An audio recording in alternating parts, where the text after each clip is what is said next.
Сайн мэцхан үзэгчдээ та бүхэн амралтын өдрөө ая тухтай сайхан өнгөрүүлж байна уу? 7 хоног бүрийн ажлын өдрүүдэд 11-ээс 14 цагийн хооронд танд хүрдэг Монголын мэдээ мэдээллийн хөтөлбөрөөр энэ 7 хоногт хүрсэн онцлох мэдээллүүдийг танилцуулахад бэлэн боллоо.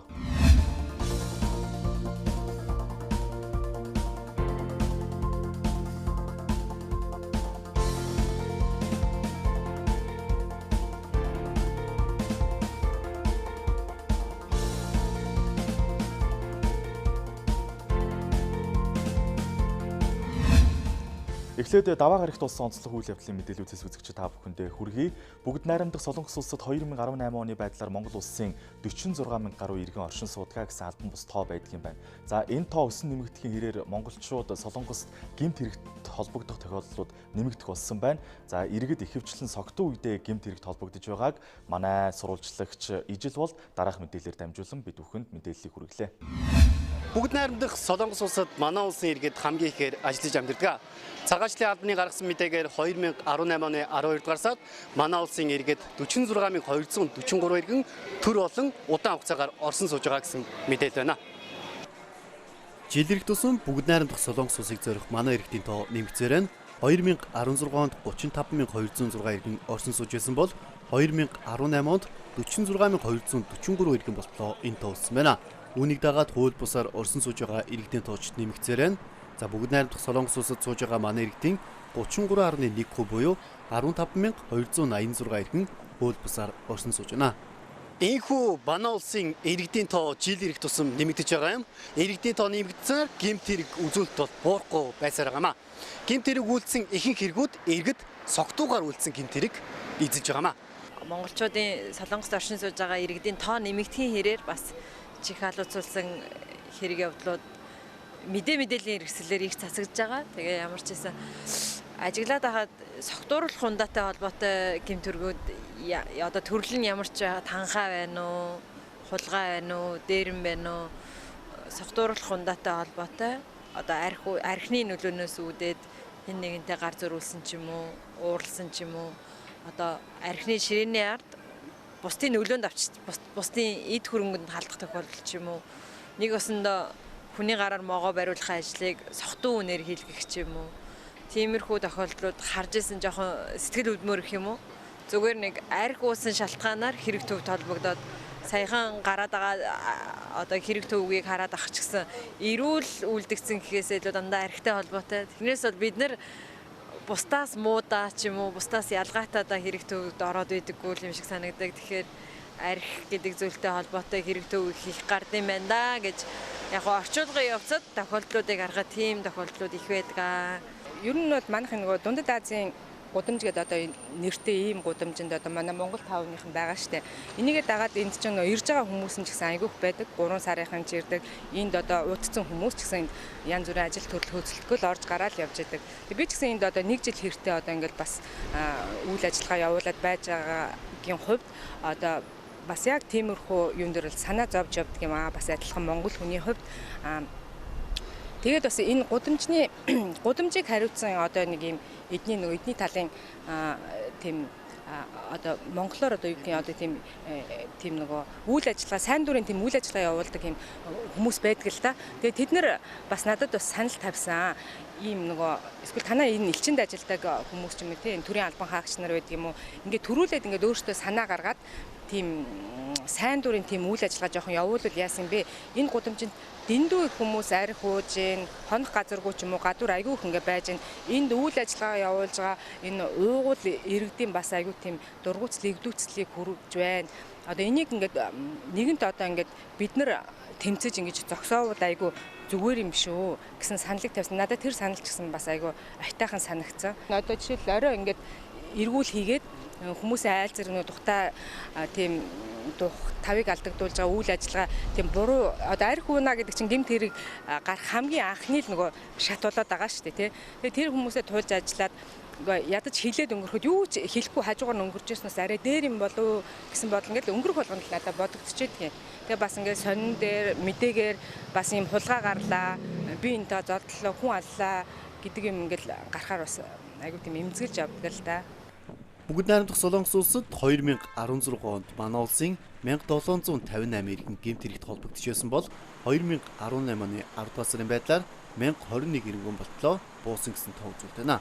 Гэсэн ч тухайн улсад Орсын суучин хүн амын тоотой харьцуулж үзвэл манай улс гэмт хэргийн үзүүд дээрээ дээгүүрт орж байгаамаа. Тухайн улсынхаа хууль дүрм ёс заншлыг мэдгүйгээс болж гэмт хэрэгт холбогдох тохиолдол нэлээдгүй байсаар байна. Бүгд найрамдах Солонгос улсад үйл ажиллагаа явуулдаг төрийн байгууллагууд иргэдтэй хэрхэн хүрч ажиллаж чадж байна вэ? Иргэдтэй мэдээллийг хүргэж чадаж ажиллаж байна уу? Тэгэхээр Солонгос улсад одоо тавилтаар ажиллаж байгаа нь бол одоо энд байгаа Монгол иргэдийн эрх шийг хамгаалахаас гадна бас Солонгосын виз мэдүүлж байгаа энэ асуудалд анхаарал хандуулах. Ялангуяа одоо бүгд найрамдах Солонгос улсын ерхий сайд Инагийн оны Монгол улсын салбарын айлчлалын үеэр хоёр ерхий сайд алстаа одоо манай хоёр улсын иргэд визгүй зорчих ёстой. Тэгэхээр энэ визгүй зорчих одоо нөхцөлийг бий болгохын тулд одоо хоёр тал замын зургалтай болох ёстой гэдэг юм тохиролцоонд хүрсэн байгаа. Тэгэхээр би өнөөдөр Солонгосын гадаад яамны консулын газар удирдлагатай бас өргөдгсөн уулзалт хийлээ. Цагаачлалын албаны удирдлагаас уулзаж энэ талаар ярилцлаа. Тэгэхээр Солонгос улсад одоо зорчих визний асуудал бол Монгол улсын иргэдийн хувьд бол их тийм сонирхлын татсан бас их хүндрэл чирэл гардаг гэдэг юм зүйл байдаг. Тэгэхээр хамгийн гол нь бас Солонгосын талаас хариу одоо хэлж байгаа зүйл нь юу гэхээр Солонгост байгаа манай иргэдийн дунд одоо 46 мянган иргэдээс 30 гаруй хувь нь буюу одоо 15-6 мянган иргэд одоо визийн хугацаа итэрсэн байна. Дээр нь одоо Монголд виз мэдүүлж байгаа иргэдийн одоо визний материалд маш олон одоо хуурамч хүчээр төрүүлж өгч байна. Энэ утгаараа бол бид нэр таны улс иргэдэд виз олох одоо шалгах процесс бол яалтчгүй удаан илүү хугацаа шаардж байгаа учраас нийт одоо хүлээлгийн хугацаа удаашраад байна гэдэг зүйлийг ярьж байгаа. За дээр нь бас манай улсын иргэдийн одоо хөдөлж байгаа гэмт хэргийн асуудлууд байна. Гэмт хэргийн үед бол өнгөрсөн он гадаад байгаа нийт монголчуудын хувьд бол 1400 орчим иргэн гэмт хэрэг зөрчилд холбогдсноос бүгд найрамдах Солонгос улсад бол 1100 орчим Монгол иргэд гэмт хэрэгт холбогдож байна. Тэгэхээр энэ гэмт хэргийн тоогч гэсэн бууруулах нь одоо Монгол иргэд Солонгос улсад зорчих виз мэдүүлэх гэсэн таатай нөхцөл болох юм. Одоогийн байдлаар Солонгос улсад гэрээгээр үндсэндээ 6190 иргэн болгоод гэрээээр ажиллаж байна. Тэгэхээр гэрээгээр ажиллаж байгаа хоёр улсын засгийн газрын хоорондох хөтөлбөр эрхлэлтийн зөвшөөрлөлтийн тогтолцоогоор ажиллаж байгаа иргэдийн хувьд бол гэмт хэрэгт холбогдох нь бол харьцангуй бага байдаг. За өнөөдөр бол үндсэндээ Солонгос улсад Монгол иргэдтэй холбоотой гэмт хэргийн талаар холбогдсон гэдэг юм асуудлууд бол мэдээ их сүүлийн үед бол гарч ирж байгаа л да. Гэхдээ энэ бол тооны хувьд бол тийм их өссөн үзүүлэлт бол одоогоор харагдахгүй байгаа. За энэ дээр хэд хэдэн шалтгаанууд байгаа л да. Миний үзэж байгаагаар бол Солонгос улсад оршин сууж амьдарч байгаа иргэд маань тодорхой харьяалалтай, хууль эрх зүйн хамгаалалттай байсан тохиолдолд бол гэмт хэрэгт холбогдох нөхцөл бол их бага байдаг. Тэгэхээр энэ тал дээрээ бол иргэд маш их анхаарал болгоомжгүй юм уу эсвэл одоо өөрсдийн хувийн зохион байгуулалтаас авалдаг ч юм уу эсвэл одоо Солонгос улсын хууль энд одоо амьдрах орчин энэ талаар одоо мэдээлэл маш их багтаа байдаг нь нөлөөлдөг юм болов уу гэж ингэж үзэж байгаа. За бид бол гэрээгээр ирсэн хөдөлмөр эрхэлж байгаа залуучуудаа бол одоо ерөөсөө энд оршин суухдаа ямар хугацаанд оршин сууж байгаа, оршин суух хугацаанд одоо энэ тухайн улсын хууль дүрмийг яаж баримтлах талаар нь тодорхой сургалтуудыг шатаараа л явуулдаг. За Монгол улсад бол хөдөлмөрийн халамж үйлчилгээний ерөнхий газраас тодорхой Солонгос улсад ирэхийнхээ өмнө сургалтыг аваад ирж байгаа. За дараагаар нь бол энд ирсэн хойно хөдөлмөр эрхлэлтийг дэмжих сан буюу Солонгосын за яожуу сургалтын төв дээр бол бидний сургалтыг одоо 2 цагийн сургалтыг бүх ирсэн гэрээдүүдэд бол зохион байгуулдаг. За сургалтын агуулгыг бол тухайн үед гарсан хөдөлмөрийн хуулинд гарч байгаа өөрчлөлт за энд байгаа одоо хууль эрх зүйн байдал энэ бүх юмнуудыг хамааруулсан сургалтын агуулга өөрчилж сургалтыг зохион байгуулдаг. За үүнээс гадна хамгийн гол одоо гэмт хэрэгт холбогдох юм уу гэмт хэрэг үүсэхтэй холбогдож байгаа хүмүүсийн шалтгаан нь бол хууль босоор оршин сууж байгаа иргэдтэй маш их холбоотой байдаг. Тэгээ энэтэй холбоотойгоор бид нэр сүүлийн үед бол гэрээгээр ирсэн монгол залуучуудыг гэрээнийхээ хугацааг дуусны дараагаар нутаг орондоо буцах юм уу эсвэл дараачийн шатныхаа үйл ажиллагаанд оролцох тал дээр нь бол зориулсан тийм сургалтыг бол зориуд зохион байгуулж байгаа л да.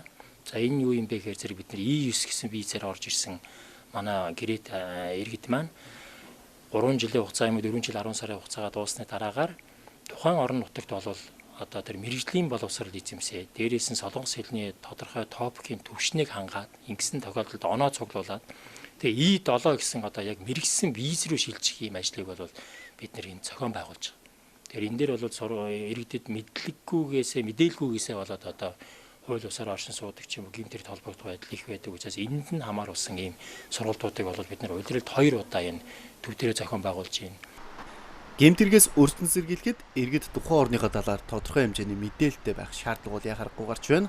Мөн согтуур хундаанаас холуур байж бусдын үгэнд автахгүй байхыг зөвлөж байна. Монгол орны хөгжилд чуулга уулзалт 15 дахь удаага Варшав хотод зохион байгуулагдж байна. За Монголын мэдээ телевизийн Польш улс дахь сурвалжлагчийн ирүүлсэн мэдээллийг одоо үзэгч та бүхэнд хүргье. 2005 онд Лондон хотод анх зохион байгуулж уламжлал болж байгаа энэ чуулганд 17 орны 120 гаруй төлөөлөгч оролцлоо. 15 дахь удаагийн чуулга уулзалтыг гадаад хэргийн яамны дэмжлэгтэйгээр Хилийн чанд дахь монголчуудын зөвлөл хамтран зохион байгуулсан байна. Чуулга уулзалтаар эрүүл мэндийн тогтолцоо сэдвийн дор маш олон судалгаа, эрдэм шинжилгээний ажлуудаа танилцуулж хэлэлцүүлсэн юм а. Эрүүл мэндийн бодлогыг нотлогоонд суурилсан, мэдээлэлд суурилсан ийм байдлаар хэрэгжүүлээ. Эрүүл мэндийн өөрчлөлт шинжилгээний талаар хийсэн ажил тодорхой зорилготой, үнэлдэг үнэгдэг үзүүлэлттэй, цэгцтэй ийм байхыг одоо бүгд хүсч энэ талаар тодорхой шийдвэр гаргах байх. За мөн эрүүл мэнд гэдэг бол зөвхөн нэг салбарын асуудал биш, салбар хоорондын асуудал байдаг. Ийм учраас эрүүл мэндийг бүх салбарын цөм болгож хөгжүүлэе гэсэн энэ одоо санал ярилцлага их хүчтэй өрнөж байна. Тэгэхээр энэ бүгд бол одоо энэ чуулганаас гарах шийдвэр зөвлөмжөнд тусгалаа олж одоо манай зах байгууллагууд хүрч ажил хэрэг болоосоо гэж хүсэж байна. Туршлага судалж Монголд одоо эмнэлгийн мэргэжлүүдийн эрхцэн байдлыг сайжруулахад ямар хууль тогтоомж хэрэгтэй, ямар хууль тогтоомжуудад ямар өөрчлөлт оруулах вэ? Ямар одоо бүтэц зохион байгуулалт одоо хэрэгтэй байна гэсэн энэ асуудлыг бол хөндөж тавьсан. За эмч мэргэжлүүд маань бол маш сайхан одоо дэмжиж хүлээж авлаа. За эдгээр хүмүүс маань бол бидэнд бол бас зөвлөмж тусалцаагаа үзүүлж цаашид бол Монголын эмч мэргэжлүүдийнхаа эрх зүйн байдлын сайжруулах үйл ажиллагаанд бол хамтран ажиллахаар ингэж одоо ойлголцлоо. Хилийн чандад эрүүл мэнд ангаах ухааны салбарт Монгол эмч мэргэжилтнүүд олон улсын түвшинд хэдийн хүлээн зөвшөөрөгдсөн гэдгийг энэ үеэр чуулганд оролцогчид өндрөөр үнэлж байсан юм а. Түүнчлэн гадаадын өндөр хөгжилтэй орнуудын томоохон эмнэлэг ихтэй сургууль, судалгааны байгууллагууд болон хувийн салбарт бусад орнуудын мэргэжилтнүүдтэй мөр зэрэгцэн амжилттай ажиллаж яваа эмч мэргэжилтнүүд олноор ирж оролцож туршлага хуваалцсан юм. Тэр тусмаа Монгол уламжлалт эмчилгээг түгээн дэлгэрүүлж сурталчилж байгаа олон зуун монгол эмч судлаачдын гол зам болсон бүгд найрамдах Польш улсад тус чуулганыг зохион байгуулсан нь ач холбогдолтой мөн ихээхэн онцлогтой байсан юм а. Энэ сард Эрдмийн баяр төгсөлтийн баяр олон тохиож байна. Энэ үеэр оюутан сурагчид гэмт хэрэг зөрчилд холбогдохгүй байх. За үүнээс урьдчилан сэргийлэх зорилгоор цагдаагийн ерөнхий газраас зөв тусгал арга хэмжээг зохион байгуулж байна. Энэ талаар мэдээллийг одоо үзэгчдэнд хүргье. Цагдаагийн газрын цагдаагийн газраас за хаа өдрүүд цагдаагийн төс ихцэлцээс хамтран төгсөлт хонхны баяр арга хэмжээ дээр нь насны хүрээний хүүхдэд бага насны хүүхдэд зориулсан зөв тусгал арга хэмжээ нэгдсэн арга хэмжээнд бол явагдаж байгаа. Энэ бол 6 сарын 15 хүртэл хугацаанд явагдана. За энэ үнээс холбогдуулан гэмтэрхээс урьдчилан сэргийлж чиглэлээр нэлээдгүй олон ажил зохион байгуулж, эргүүлэхийн шалгалт зохион байгуулж байна. За ерөнхий боловсрол ихтэй сургуулиудаар сургалт гэмтрээс урьдчилан сэргийлэх чиглэлээр сургалт зохион байгуулж байна. За дээр нь хонхны баяр болох ч газруудын судалгааг цагдаагийн газраас авч түүнд нь эргүүлэхийн шалгалтын ажил зохион байгуулж урьдчилан сэргийлэх чиглэлээр ажил зохион байгуул. Дээр нь эцэгхүүд сургууль төгсөж байгаа хонхны баяр нь болж байгаа оюутан сурагчдын эцэгхүүдтэй бас гурвалсан гэрээ байгуулж байгаа. Сургуулиудтай бас гурвалсан гэрээ байгуулад архитектурлах ундаага үйлчлэхгүй байх. Архитектурлах ундаагүй хонхны баярыг тэмдэглэн өнгөрүүлэх, гэмтэр зөвшөлтгүй өнгөрүүлэх уриалгад ор энэ арга хэмжээ зохион байгуулж байгаа. Ер нь бол төгсгөлтийн баярыг тэмдэглэхэд бол ганц удаа цагдаагаас ингэж зохион байгуулж эцэгчүүдийн одоо хайхар боломж бас их хариуцлага их чухал шүү дээ, тийм ээ. Тэгээ хүүхдүүдэд бас зөв ойлгуулах хэрэгтэй байх. За тэгэлгүй энэ эцэг эхчүүдийн хараа хяналт хамгийн чухал. Ер нь гэмтрээс урьдчилан сэргийлэх ажил гэдэг нь ганцхан цагдаагийн байгууллагын ажил биш, эцэг эхчүүд, ах トゥ ус хамаатан садны бүгднийг оролцоо дээр нь хүүхэд хов хүнийхээ оролцоо бас чухал. Энэ төрлийн гэмтрээс урьдчилан сэргийлэх чиглэлээр одоо хариуцлагатай төгс үйлдэлж байгаа архитектурлах ундагаар үйлдэлдэг аж ахуйн нөөц, баар, рестораныг бас одоо хонхны баяр болж байгаа газруудад одоо насны хүрээгүй 21 насны хүрээгүй хүүхдэд архитектурлах ундаа үйлчлэхгүй байгаа чиглэлээр бас шаардлага хөрвүүлээ үр дүн тооцоо ажиллаж байна.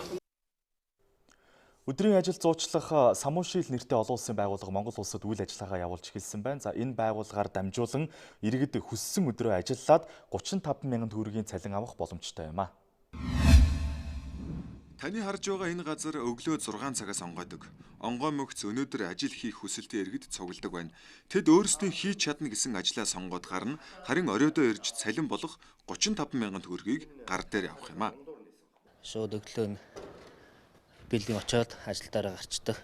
Тэгээ орон ажлаа дараа мөнгө авдаг. Тэгээ энд зарын дагуу янз бүрийн ажил маж руу ярьж мөр шаардлага байхгүй. Чой бүртгүүлэл ажилдаа гардаг. Ер нь бол сэтгэл хангалуун дажуу гэж боддог шүү дээ. 6-7 удаа гарч байгаа. Ажлынхаа зав зээгээр ирж амралтын өдрөөр ирж хийдэг. Өнөөдөр энэ барилга дээр төр болдоос гадна 4 хүн өдрийн ажил хийхээр ирсэн. Тэд өглөө хөтөлбөр хамгааллын заавар аваад ажилдаа гарчээ. Байнгын бол ер нь өдөрт 5-6 хүн даацын ажлын үед бол 10-15 хүний үед авдаг. Тэгээ ирсэн хүмүүс ажлаа яг өдөрт нь бол хангалттай хийгээ явдаг. Зар тавиад хүмүүс ирнэ ирэх нь айгүй ховор. Ажил барилга дээр ажиллах хүмүүс нь ховор. Гэхдээ ер нь саавчлаар бол дамжуулаад ирж байгаа хүмүүс л айгүй зүгээр дажгүй хүмүүс ирдэг. Яг энэ барилгын компани шиг 100 гаруй байгууллага саамшил хөдөлмөр зуучлалын фирмтэй холбоотой ажилладаг юм байна. Тэдний зарим нь хүссэн тоогоор хүн авчиж чаддаггүй. Учир нь ажил хийх гэж ирсэн хүмүүс нь хөрөлцдөггүй гэж байлаа. Манай залуучууд энэ 9-10 цаг хүртэл унтчихин. Тэгэл үддээс хойш тэр ажиллаа хайдаг юм уу хайдаг юм мэдэхгүй. Манай энэ саамшил гэсэн энэ хаягийг хараад энд өглөө 6 цагт л ирж чадчихвэл та энэ гүүрээр дамжаад ямар ч байгууллага дээр хөдөлмөрөө амтлаад бүх байгууллагуудаар янз бүрийн ажлыг хийж үзээд өөрт таалагдсан ажилдаа орох боломж нь нэгдэжээ гэж л үзэж байна. Өнгөрсөн жилийн хувьд саамшлаар 15 мянга гаруй иргэн ажилд зуучлагдсан. Тэдний 350 орчим нь нэг байгууллагада олон очисноор байнгын ажилд орсон байна. Өнөөдрийн байдлаар Монгол улсын хэмжээнд бүртгэлтэй ажилгүй иргэн 22 мянга гаруй байна. Харин ажлын байрны захиалга 12 мянга орчим байгаа юм. Ажилгүй иргэдийг зуучилж чадвал тэдний 50%-ийг ажилтай болгох боломжтой. Тиймээс энэ төрлийн ажлыг төрөөс дэмжиж үйл ажиллагааг нь хянаж ажилдаг юм байна.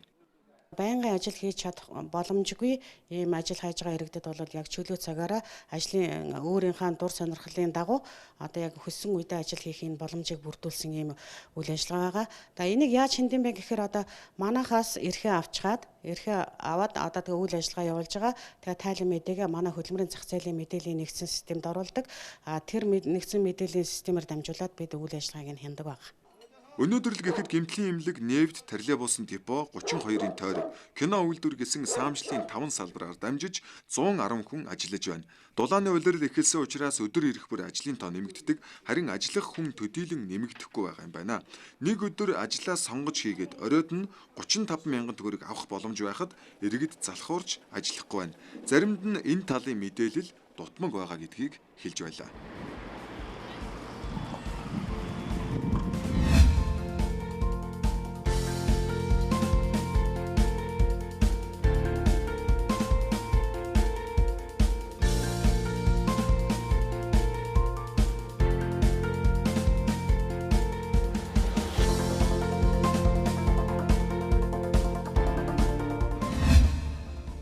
Үргэлжлүүлэн мягмар гарагт төрсэн мэдээллүүдээс хүргэе. Эх орны дайны ялалтын өдрөөр жил бүр уламжлуулгын зохион байгуулагддаг. Бүх Оросын аврах шалгаруулах сагсан бөмбөгийн тэмцээн зохион байгуулагдлаа. Манай телевизийн Оросын холбооны улс дахь сурвалжлагчдын бэлтгэсэн мэдээллийг одоо үзэгч танд хүргье. Жил бүрийн хавар агуу эх орны дайны ялалтын өдрүүдийн үеэр болдог энэхүү уламжлалт 11 дахь удаагийн тэмцээнийг Улаанбаатар төмөр зам хувь нийлүүлсэн нийгэмлэгийн 70 жилийн ой хүрээнд зохион байгууллаа. Тэмцээнд 5 хотоос эрэгтэй 18, эмэгтэй 6, нийтдээ 24 баг хурд хүч авхаалт самбаагаас сорж өрсөлдсөн байна. Эрэгтэйчүүдийн тэмцээнд Грегэ лого баг, эмэгтэйчүүдийн тэмцээнд Грегэ баг тус авраг болж, эрэгтэйчүүдийн тэмцээний 2-3 дугаар байрыг Мөнхтингэр аврагч багууд, эмэгтэйчүүдийн тэмцээний 2-3 дугаар байрыг санхүүгийн сургууль Мөнхтингэр багууд тус эзэлжээ. Тэмцээний эрэгтэй шилдэг тоглогчоор Грегэ лого багийн довтлогч Намхай Жандсан, эмэгтэй шилдэг тоглогчоор Грегэ багийн тоглогч Хэрлэн, өс хэрээдүйтэй тамирчнаар Оросын тээврийн их сургуулийн оюутан Үлзий Батнаар тус шалгарсан байна. Энэ үеэр сагсан бөмбөгийн төрөлд гаргасан амжилтаараа спортын мастер цол хүртсэн 2, спортын дэд мастер цол хүртсэн 3, спортын 1-р зэрэг хүртсэн 1 тамирчинд цолны тэмдэг үнэмлэхийг нь гардуулсан юм. Улаанбаатар төмөр зам хувь нийлүүлсэн нийгэмлэг 1949 онд байгуулагдсан. 70 жилийн хугацааны түүхэнд Монгол улсын түүчээ байгууллага, Орос Монголын хамтын ажиллагааны гүүр байгууллагаар одоо бас үйл ажиллагаа явуулж байна. Ингээд Улаанбаатар төмөр замын 70 жилийн хүрээнд нийгмийн хариуцлагын хүрээнд 3 төрөл тэмцээнүүдийг зохион байгуулад өнөөдөр сүүлийн сагсан бөмбөгийнхаа тэмцээнийг дуусгаж байна. Бидний хувьд 70 жилийнхаа хүрээнд 3 төрлийн тэмцээнийг Орсын олимпиад, этгэлийн тэмцээн, сагсан бөмбөгийн тэмцээн гэх мэтлэнгээр зохион байгууллаа. За өнөөдрийн сагсан бөмбөгийн тэмцээнд нийт одоо 24 багийн 260 гаруй оюутнууд оролцсон. За ингээд бас тэмцээн амжилттай сайхан үргэлжлэж зохион байгууллаа. Бидний зорилго Москвад байгаа оюутнууд, оюутны дэмжих чиглэлээр үйл ажиллагаа явуулдаг Лимон клуб, нийгмийн арчилсан Монголын залуучдын холбооны залуучдын холбоо, Монголын оюутны холбоо мөн одоо бидний үйл ажиллагааг Оросын улбаны улсад суугаа Монгол улсын элчин сайдын яамнаас сайн дэмжиж зохион байгуулж өгсөнд бас талархалтай хандж байна. Тэгээ залуучууд өөрсдөө юу хөтөж болох юм, юу хийх юм, одоо оюутнууд маань илүү сайн сурч мэдж авснараа ирээдүйд Монгол улсын хамгийн үнд бүтээгдэхүүн, Монгол улсын хөгжлийн тулгуур одоо болно гэж ингэж одоо бас энэ тэмцээнүүдийг зохион байгууллаа. Тэмцээн маш сайхан боллоо гэж хэлж байна. Баярлалаа. За одоо жил болгон уламжлалт болгон хаврын өдрөлт Москва хотноо зохион байгуулагддаг оюутан залуучуудын маань дунд уламжлалт болгон зохион байгуулагддаг сагсан бөмбөгийн тэмцээн энэ жил одоо Улаанбаатар төмөр зам хувь нөлөөсөн нийгэмлэгийн 70 жилийн хүрээнд зохион байгуулагдлаа. Энэ удаагийн маань тэмцээнд нийт одоо 4 хотын 339 оюутан залуус маань ирж хурд хүч авахалт самбаагаас хорин оролцсноос одоо Оросын тээврийн их сургууль буюу Москвагийн тээврийн инженерийн их сургуулийн төмөр замын сургуулийн оюутнууд маань одоо нийт 4 дахь удаага Оросын аварга болж байгаа их таатай байна. Тэгээд энэ удаагийн маань хаврын тэмцээн маань Улаанбаатар төмөр зам үүсэн байгуулагдсны 70 жилийн хүрээнд зохион байгуулагдсан. Одоо цуврал үйл ажиллагаануудын маань нэг болсноор их онцлогтой байлаа. За тэгээд энэ тэмцээнд эрэгтэй 18 баг, эмэгтэй 6 баг оролцож нийт 220 Москва Оросын албанд суралцж 220 оюутан залуус оролцлоо. За тэгээд тэргүүн байрны эзнэр гэрээгээ локо гэрээгээ баг маш шалгарлаа. Тэгээд тэтгэл маш өндөр байна. Тэргүүн байрны эзэн болсондоо бас давхар баяр дид мастер боллоо спортын. Энэ тэмцээнд нь Орос Монголын хувь нийлүүлсэн Улаанбаатар төмөр зам нийгэмлэгийн 70 жилийн ой хүрээнд зохион байгуулагдсан 3 төрөл тэмцээний нэг нь. Энэ тэмцээнээс гадна хэлний бэлтгэлийн дамжаанд суралцагч оюутнуудын дунд Орос улсын олимпиад болон Оросын албаны улсад суралцагч нийт оюутнуудын дунд элтгэлийн тэмцээн тус зохион байгуулжээ. Гэр бүлийн үндсийн зөвлөгөөн төрийн ордонд мягмар гарах зохион байгуулагдлаа. Энэ зөвлөгөөний үеэр хилцэгдэж байгаа асуудлууд үр дүнгуудын талаар зохион байгуулагчид албаны хүмүүстэй ярилцсан ярилцлагыг одоо хүлээн авч үзсэн үү?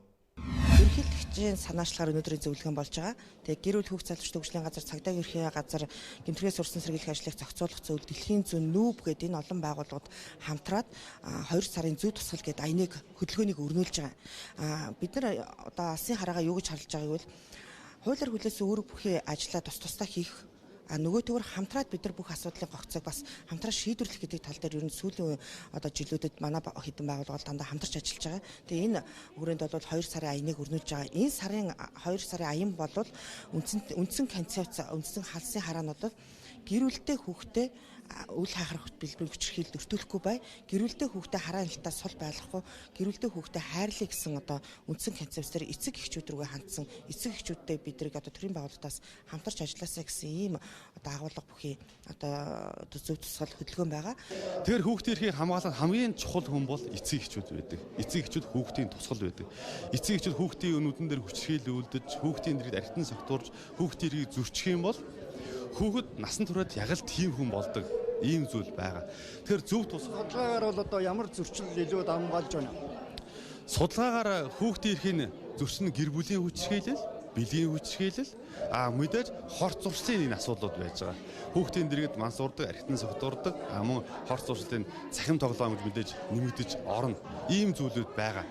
Тэгэхээр бид энэ аянаас энэ зөвлөгөөс юуг одоо хүсэж байгаа бол хүүхдийн өмнө үүрэг хүлээсэн эцэгчүүд маань хүүхдийн өмнө үлгэр дуурайл зөв үлгэр дуурайл үзүүлээч.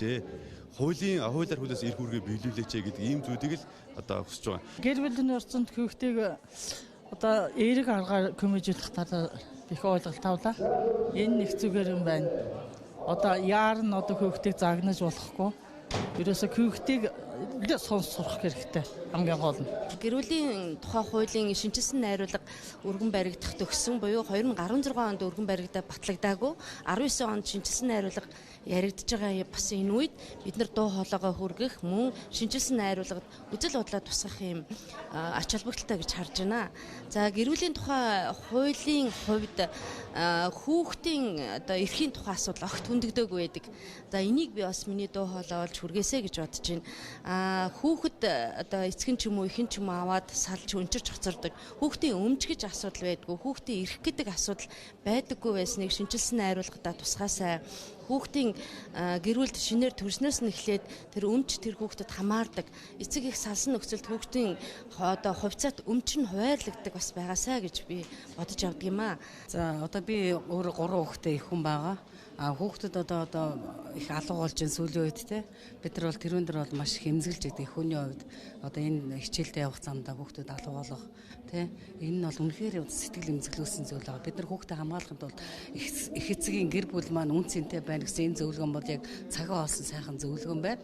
Энээс бид нар харахад бол хүүхдүүд бол гэр бүлдээ сайхан байснаар хүүхдүүдийн гэртээ одоо өсөж торнох одоо эрүүл зөв өсөж өндөх те.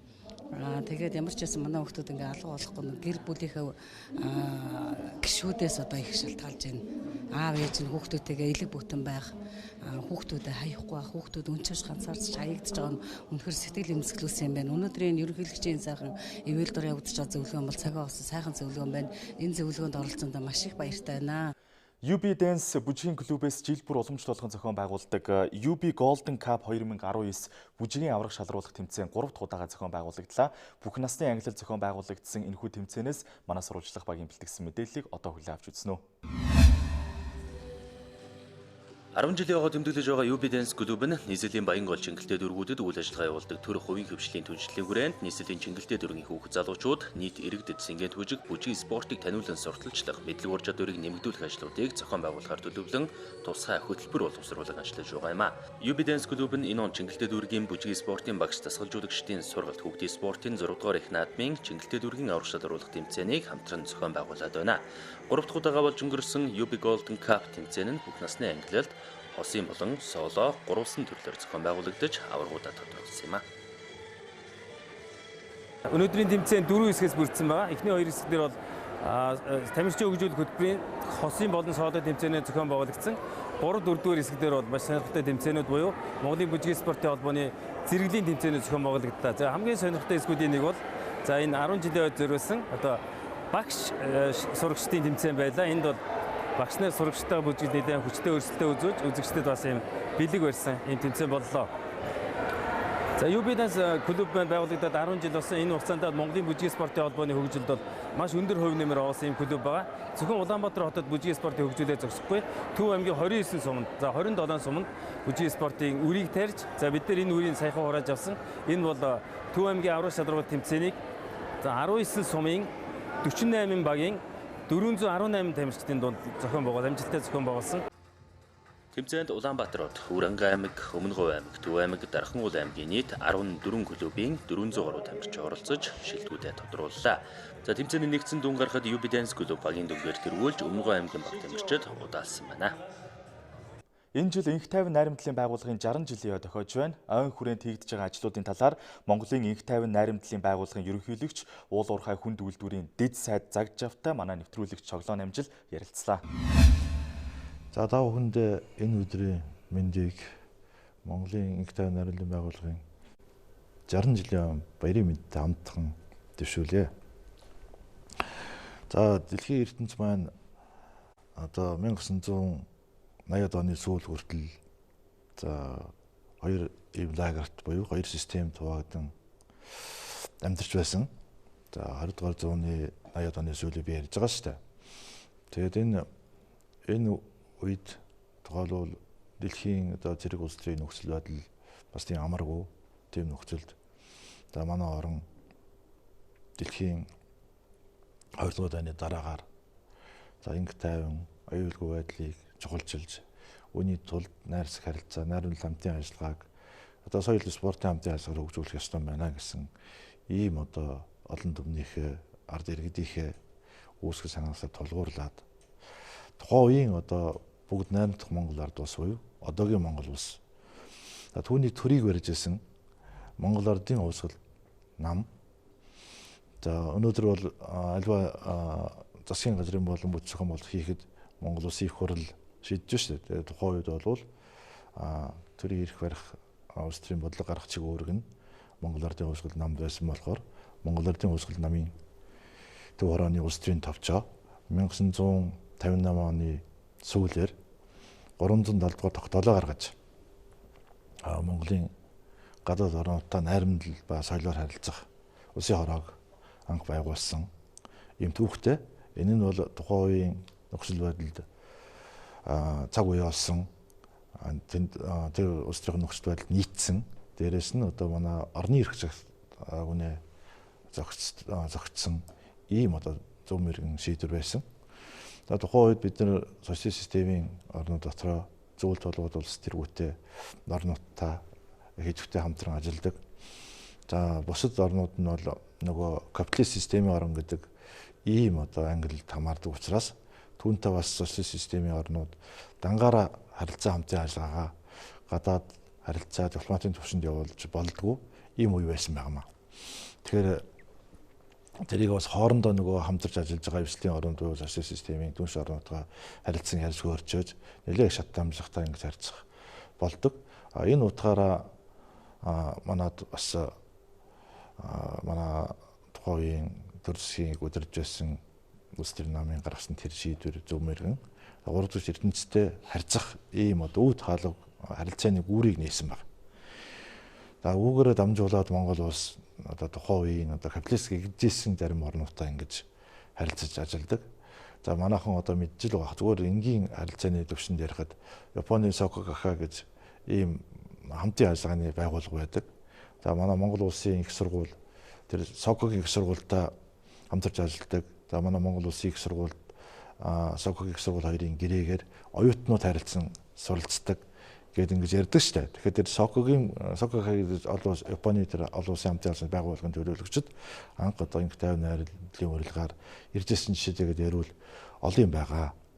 За тэгээд энэ инх тайван найрамдлын байгууллага 63 жилийн хугацаанд за түүхэн уламжлал залгамж шинсээр алалгүйгээр өнөөдөр одоо улс орныхоо инх тайван аюулгүй байдлыг бэхжүүлэх, за иргэдийнхээ дуу хоолойг дэлхийн одоо улс төмний энхийн үйл хэрэгт хүргэх, за найрсаг харилцаа, найруулал хамтын ажиллагааг хөгжүүлэх, за харилцааны олон төмний хүч оролцоо, иргэний нийгмийн давуу талыг бас ажлын зохион байгуулах замаар за улс орныхоо гадаад харилцааны таатай орчин бүрдүүлэх чиглэлүүдээр бас жигд идэвхтэй хамтран ажиллаж байна. За одоо энэ инх тайван найрамдлын байгууллагын 60 жилийн ойд одоо урилгаар ямар орноос зочид төлөөлөгчд өргөдөж байна. Мэдээж бол одоо 2 хөршөөс маань зочид ирж байгаа. Энэ талаар бас мэдээлэл өгөх үү?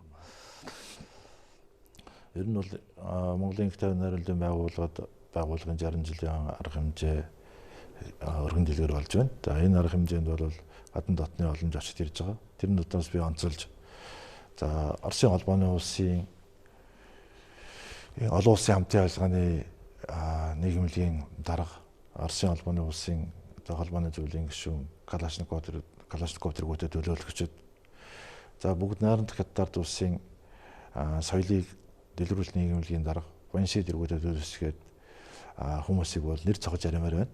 Ер нь одоо Монгол улс бол энэ дэлхийн агуу том 2 хүрний дунд оршдог. За манай улс орны одоо инх тайван аюулгүй байдал тусгай тогтнол бол өөрөө баталгаатай. Бид энэ дундаа баталгаатай байна гэд бид найрсаг харилцаа, найруулалт хамтын ажиллагаагаа илүү сайн хөгжүүлнэ.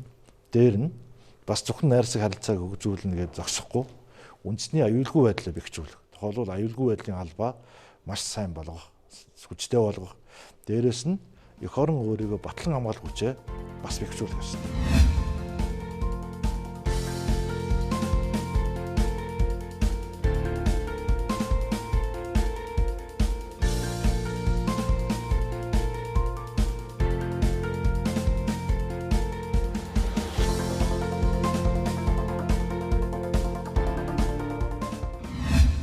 хөтөлбөр лав гарагт болсон онцлох үйл явдлын мэдээллүүдээр үргэлжилж байна. Энэ сарын 15-наас түүхийн нүүрсний хэрэглээг улс орон даяар зогсоож, сайжруулсан түлшийг хэрэгжилж эхэлсэн. Тэгвэл түүхийн нүүрс хэрэглэхийг хориглох засгийн газрын тогтоолыг сурталчлах, хэрэгжилтийг хангах ажлыг эхлүүлсэн байна.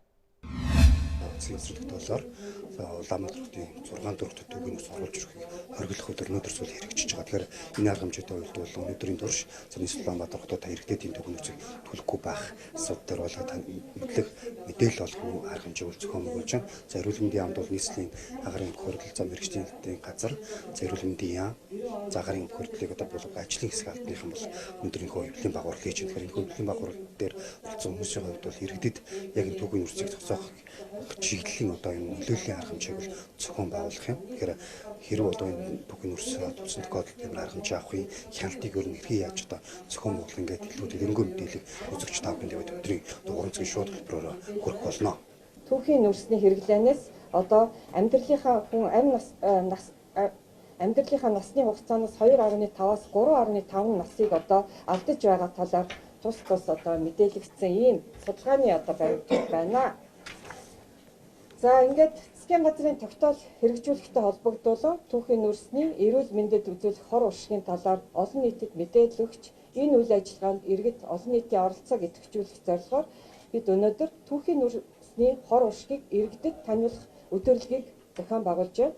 За энэхүү өдөрлөгийн хүрээнд бид нэлээдгүй арга хэмжээг зохион байгуулахаар төлөвлөж байна. За нэгдүгээрт бол ингээд энэ хөвлийн багварал хийгдэж байна. За хоёрдугаар арга хэмжээ нь Сүхбаатарын талбайд 12 цагаас 14 цагийн хооронд түүхийн нүүрсний хор уршигыг иргэдэд таниулах өдөрлөг зохион байгуулна. За энэ өдөрлөгийн хүрээнд агаарын бохирдол ба хүний эрүүл мэнд, түүхийн нүүрсний эрүүл мэндэд үзүүлэх хор уршиг өртөлтийн талаар олон улсын болон Монгол улсын эрдэмт судлаачдын гаргасан судалгаанууд, за мөн сурчлагын материал, брошюр, постер, инфографик мөн видео хэлбэрээр шторкуудыг гаргаж иргэдэд үзүүлэх юм а. Та бүхэн харж байгаа бид нар иргэдэд таниулах сургалт сурчлагынхаа материалуудыг энд та бүхний өмнө ингээд дэлгэсэн байгаа.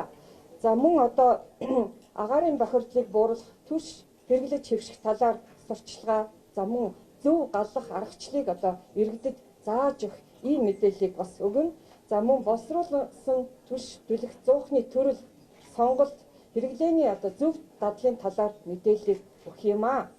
За мөн 3 дахь арга хэмжээ нь бол үдээс хойш хангаар дордно агаар бохирдуулагч их усээр ашиглагч байгууллага аж ахуйн нэгжийн байршлын зураглыг гаргасан ийм мэдээллийг өгөх юм а.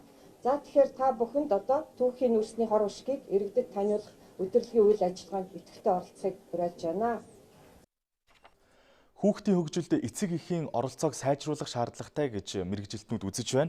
За энэ хүрээнд Сүхбаатар дүүргийн боловсролын хилцээс эцэг эхчүүдэд зориулан анх удаага сургалт зохион байгууллаа. Сургалтууд хэсэгжилсэн байдлаар өөр газарт болж байна. За энэ удаагийн сургалтанд Сүхбаатар дүүргийн нутаг дэвсгэрт байрлах 8 цэцэрлэгийн эцэг эхчүүдийн төлөөлөл хүрэлцэн ирсэн байлаа.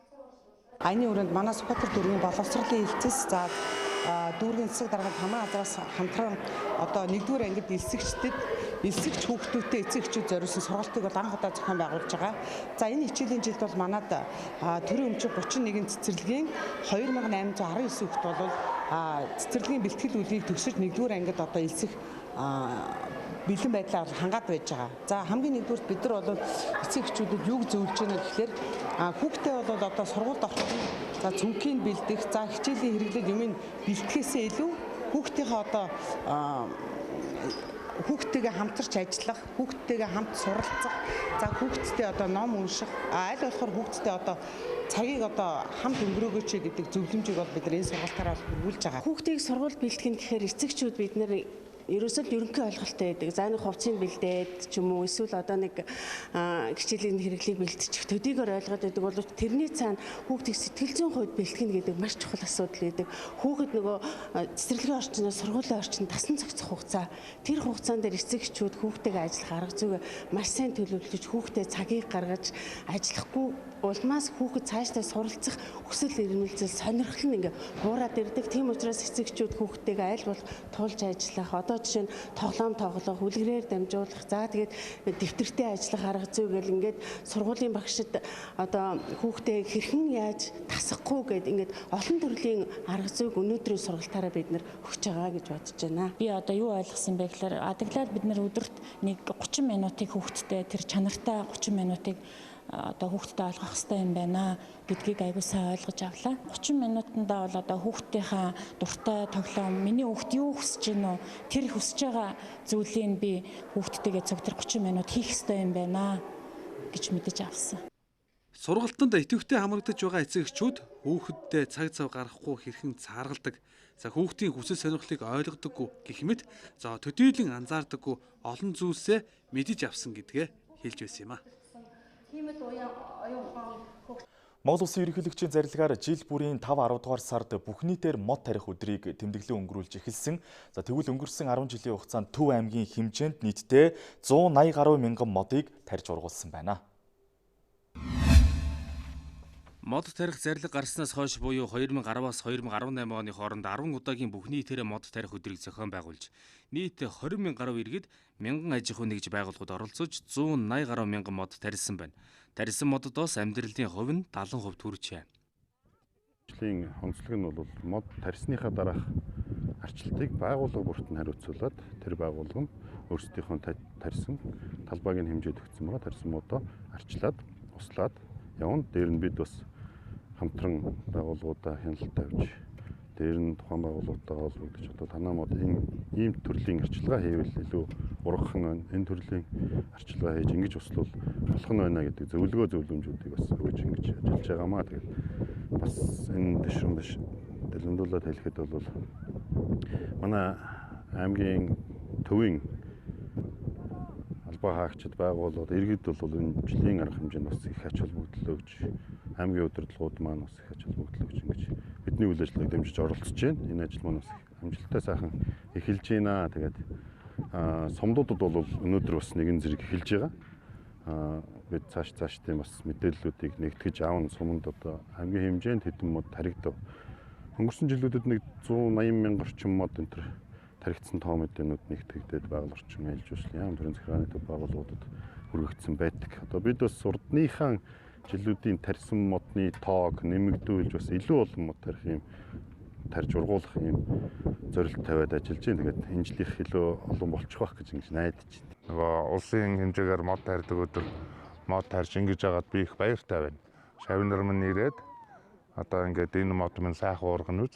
Мод ч яг тарихул тарьчдаг юм байна. Тэгээд тарьсны дараа арчлах асуудал байдаг юм байна шүү дээ. Тэгэхээр бидэнд дараагийн үндсэн хариуцлага үлдэж явах шиг байна. Ингээд төрлөх 100 мод хотын минь энэ төв цэцэрлэг нав ногоон цэцэгтэй их олон гоё янз янзын мод тарьж явах шиг байна. Тэгээд хөрс нь бол Монголын чинь энэ гоё хөрсөнд бол ямар ч манай эднэр чинь ухаантай юм болохоор зэрэг цагаагарын хувьд одоо төсвөрлөх энэ хэвийн хөрсөнд ургаж чадах тийм моднуудыг сонгож ирсэн онцлогтой юм байна.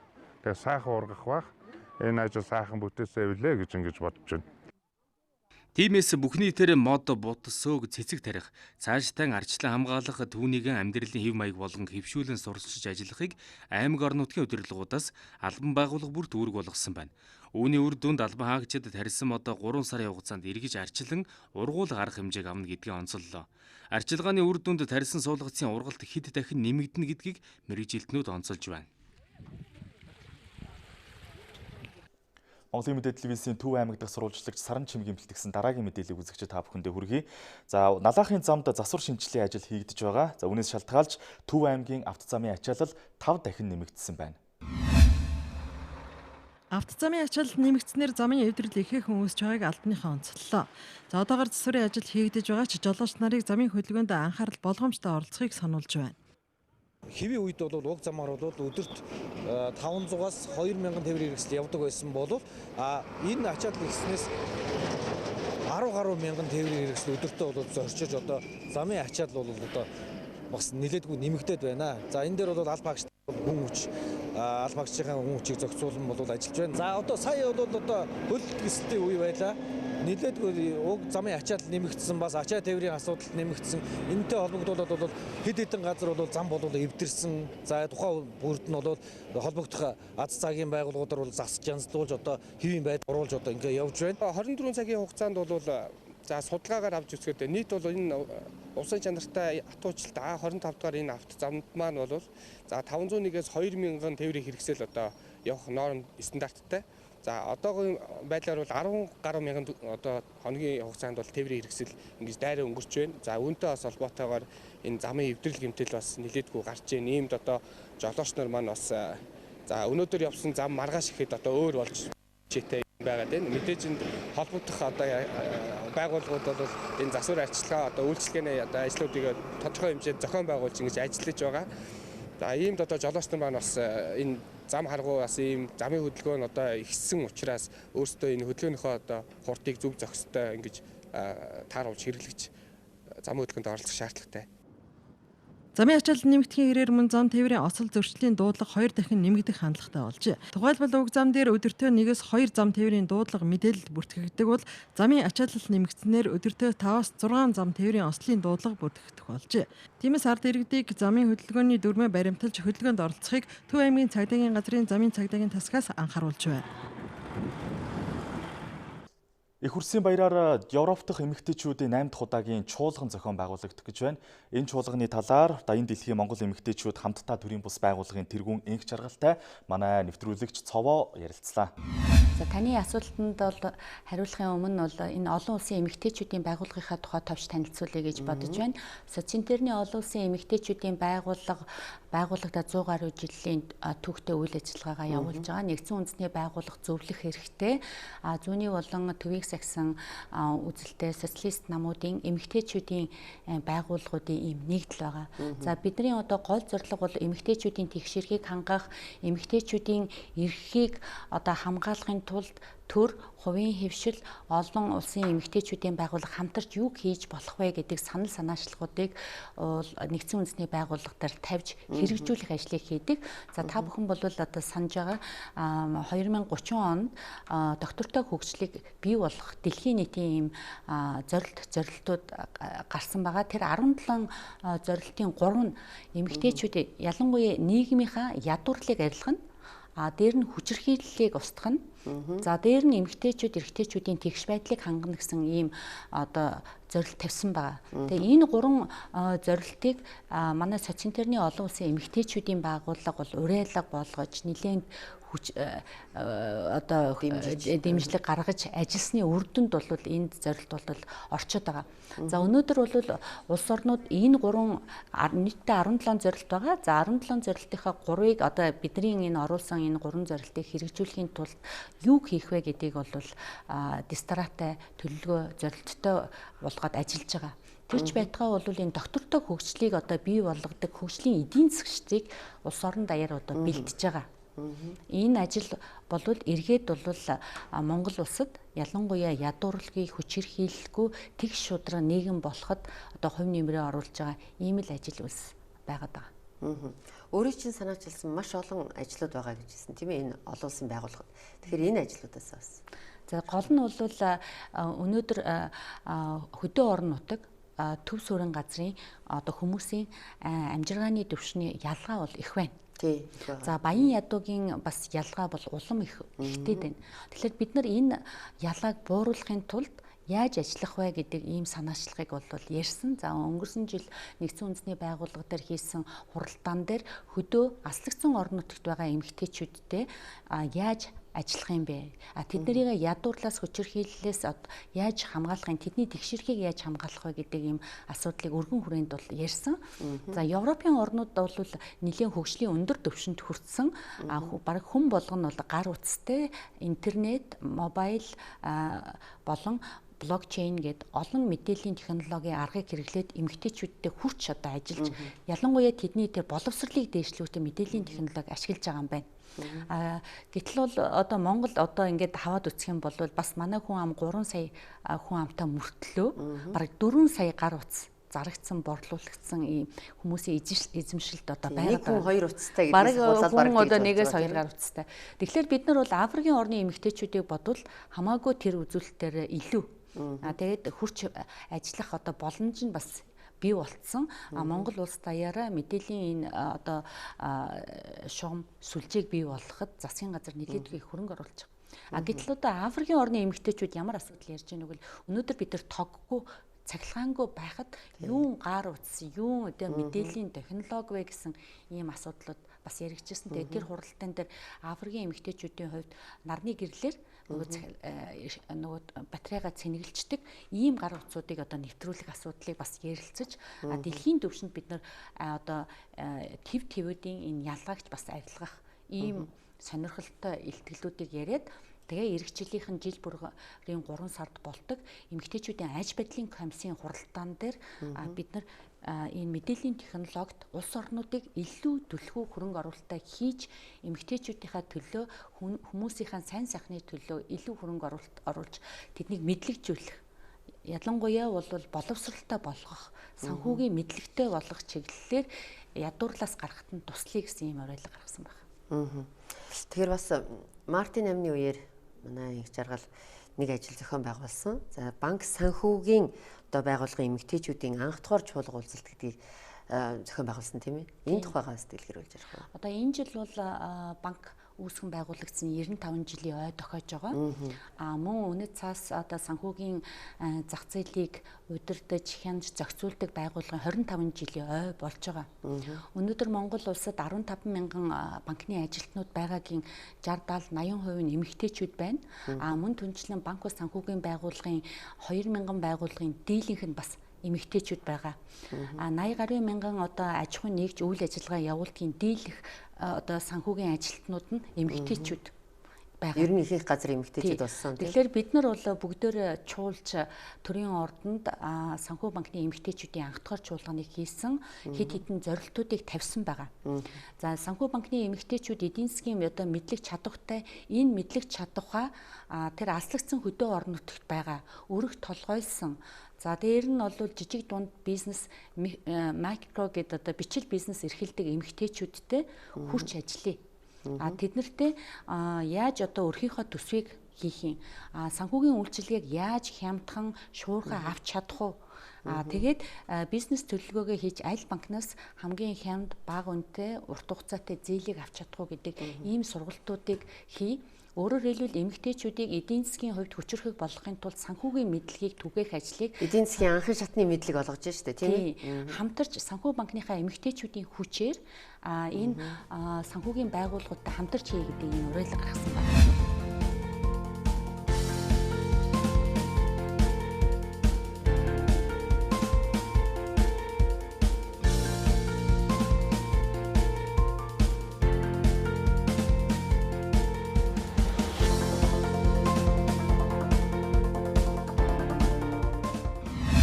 Монголын мэдээ мэдээллийн хөтөлбөрөөр пүрэв гарагт хүрсэн онцлох мэдээллүүдээс үзэгчид та бүхэнд хүргэе. Өөр ханган аймгийн тариаланчид тулгамдж байгаа асуудлуудаа хэлэлцлээ. За энэ үеэр тариаланчид хөрсний үржил шимийг сайжруулж, бэлчээрийн мал аж ахуйг газар тариалантай хослуулан хөгжүүлэх шаардлагатай байгааг хэлж байна. Тариаланчид 2019 оны хаврын тариалалтын чиг хандлагаа тодорхойлон ярилцаж, Монгол улсад дотор газар эзэмшиж, газар тариалан шинжилгээ ухааны үндэслэлтэд бие даан хөгжүүлсэний түүхт 60 жилийн ой нээлттэй хийжээ. Өөр ханган аймгийн тариаланчид их нутгийнхаа эрүүл аюулгүй хөрсөн дургасан экологийн цэвэр хүнсний бүтээгдэхүүнийг үйлдвэрлэж ирсэн.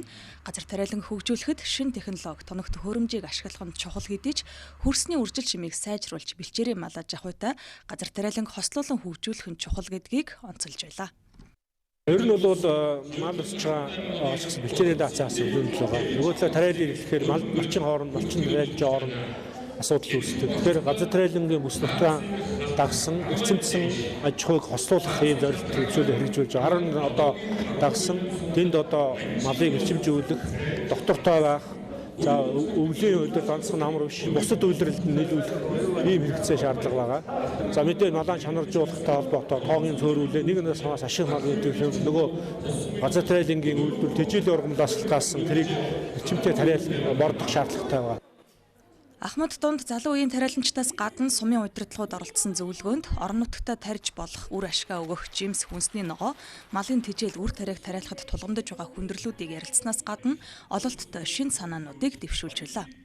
Цаг өөр нэлээд өөрчлөгдөж яхан ургацсан тэр авахыг бэрхшээлтэй болсон. Эргээд арай сайжирч явах шиг үе болж байгаа миний бодлоор бол тийм. Тэгэхээр одоо бол ер нь малчид одоо балажхуй эрхлэлтийн салбарынхэнтэйгээ сайн ярилцаад гадаад тариалангаа хөгжүүлэх боломж байгаа шүү дээ. Жишээлбэл хараа 20-ны цаатлын одоо орхны хойд сайхан христтэй нэг хэсэг талбай байна. Тэр хавцаа бол даатуу мал ихтэй. Тэрнийг зохицуулаад тэнд гадаад тариалан хөгжүүлэх юм бол сайн одоо зөөл байна. Бүрдний талбайнууд бол одоо энэ 10 орчныг бол арай намдар бас л үрсрээ одоо малын тижэл тариалахтууд их боломжтой. Говийн хөрсөнд бага талбайгаас өндөр ашиг өгөх тарвас, улаан лойл, халтар арвайг тариалж байгаа баруун баян улаан сумын тариаланчид байгаль цагаагаарын нөхцөл тааруулж илүү их ургац авахыг зорж байна. 1990-ад онд бол манад одоо тарвас тарж исэн юм уламжил бий. Сүүлийн жилүүд бол бас энэ уламжил тасраад байсан. Өнгөрсөн 16 оноос хойш бол бид сууц судалгаа үйл ажиллагааны хөтөлбөрт бол одоо шинэ заалт оруулж газар тариалангаа хөгжүүлэх чиглэлээр л нэлээд олон заалтуудыг оруулж үүний үр дүнд 2016 оноос хойш бол тарвас улаан лойлог ил талбайд тарж байгаа. 129 тариаланч энэ дуршилтаар зөвхөн одоо бөөрөнгийн сагныг 129 тариаланч дурссан. Ингээд 0.5 га тариалж нэг 7.7 тонн ургац одоо центр ургац авсан. Газар тариалангийн салбар бол цагаагаарын нөхцөл байдал, техник, хүн хүч хөдөлмөр шаарддаг хариуцлагатай салбар. Техникийн шинжилгээний хувьд тариалан эрхлэлтийг дэмжих сан 10 хэрийн дундын өмчлөлийн сантай хамтран ажиллаж байгаач нийт ажлын 40%-ыг л техникээр хийж байна. Энэ жил орон нутагт ил талбайд тариалах боломжтой жимсгэн сонгины өрсөлдөөнд илүүтэй анхаарч байгаагаас гадна хар хорийн сумын 5, 6, 7 дугаар багийн нутаг дэвсгэрийг улсын тариалангийн бүсэд хамруулан тариалалтаа нэмэгдүүлэхээр болжээ. Ингэснээр нийт хүн амынхаа гурилын хэрэгцээний 52 орчим хувийг хангах боломжтой гэж үзэж мөн гурилын үйлдвэрийг шинээр ашиглалтанд оруулахаар зорж байгаа юм байна. Архангай аймгийн хүүхдийн тусламжийн 108 дугаард сүүлийн жилүүдэд ирсэн дуудлагуудаас авч үзэхэд хүүхдийн эрхийг зөрчдөг хүчирхийлэл үйлддэг гол этгээд нь ойр дотны хүмүүс байдаг тухай албаны их сурвалжууд мэрэгжилтнүүд хэлж байна. За энэ тухай мэдээллийг манай Монголын мэдээ телевизийн Архангай аймаг дахь сурвалжлагч мэдээлэл бэлтгэн ирүүллээ. 2018 онд Архангай аймгийн хүүхдийн тусламжийн 108 утсанд 56 дуудлага ирсэн байна. Үүний дийлэнх нь гэр бүлийн хүчирхийлэлтэй холбоотой дуудлага байжээ. Хүүхдүүд бэлгийн хүчирхийлэлд хамгийн их өртсөн байна. Мөн хойд аав ээжтэй цодуулах тохиолдол их байгааг хэлж байгаамаа. Өнгөрсөн 4 сарын хүртэл хүчирхийлэлд өртсөн хүүхдүүд Улаанбаатар хотын төр хамгаалах байранд очиж тусламж үйлчилгээ авдаг байжээ.